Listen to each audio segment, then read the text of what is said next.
At least for me, the most memorable events, one was being invited to perform and tour with Hawaiian Slacky Guitar Festivals because for me, it was an honor to be asked. And I'm represented by Milton Lau, who is the producer of the Hawaiian Slacky Guitar Festivals. He's my producer and I'm under his record label.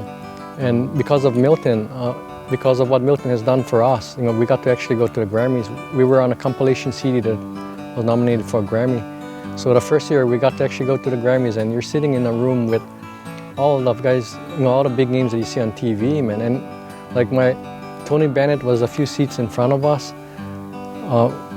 On the side of us was Ricky Skaggs.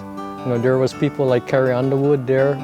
I went to use the bathroom and Bela Flack is standing right outside the door. I was standing in line for a beer. Earl Clue is in front of me. I mean, it was awesome, man. I mean, then the second time we got to go to the Grammys, it was for the CD series titled Slacky Kings, Volume 1 and Volume 2. So both volumes got nominated for Grammys. We didn't win, but the second time we got nominated, we got to go to Grammys and they asked us to perform at the Grammy Museum.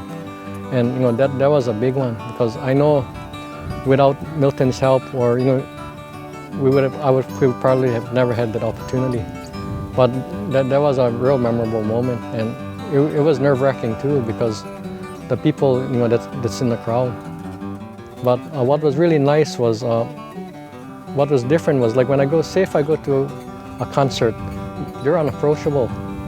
But when you're at the Grammys, you're standing in line, they assume you're there for something, so they turn around, talk to you, say, hey, what are you here for? Or an interesting moment was when I went to the men's bathroom. I didn't know who these two gentlemen was, but they had to have been somebody, and they was both in the men's stalls, the stand-up stalls, and one guy looked at the other guy and said, I hate to do this to you in the bathroom, but aren't you, blah, blah, blah. And they started networking right at the urinals, man. I couldn't, it's just like that, it's a big party. Then after they give out the awards, the event is 6 hours long. So the first 2 hours, they're giving out the awards. It's the untelevised portion. The next 2 hours is a televised portion, what you see on TV, 2 to 3 hours.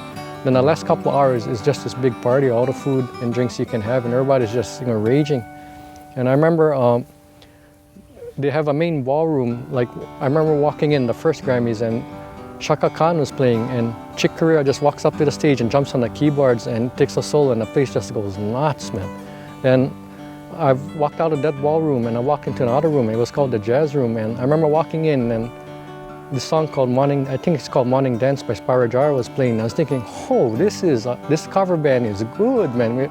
Then it dawned on me, it's not a cover band, it was really Spyro Gyra. And they had all these great jazz musicians like the Wu-Tang Brothers from Bela Flack's crew going up and jumping and playing, man. I mean, you actually sitting down talking to them. I was sitting down with the guy they call Future Man, and he just, hey, what are you doing here? He's asking you questions and just talking story. Like that was probably some of the most memorable moments, at least for me. I'll never forget. Yeah, and there's no way in my life I ever thought I would ever experience something like that, because this started off all as fun, playing music.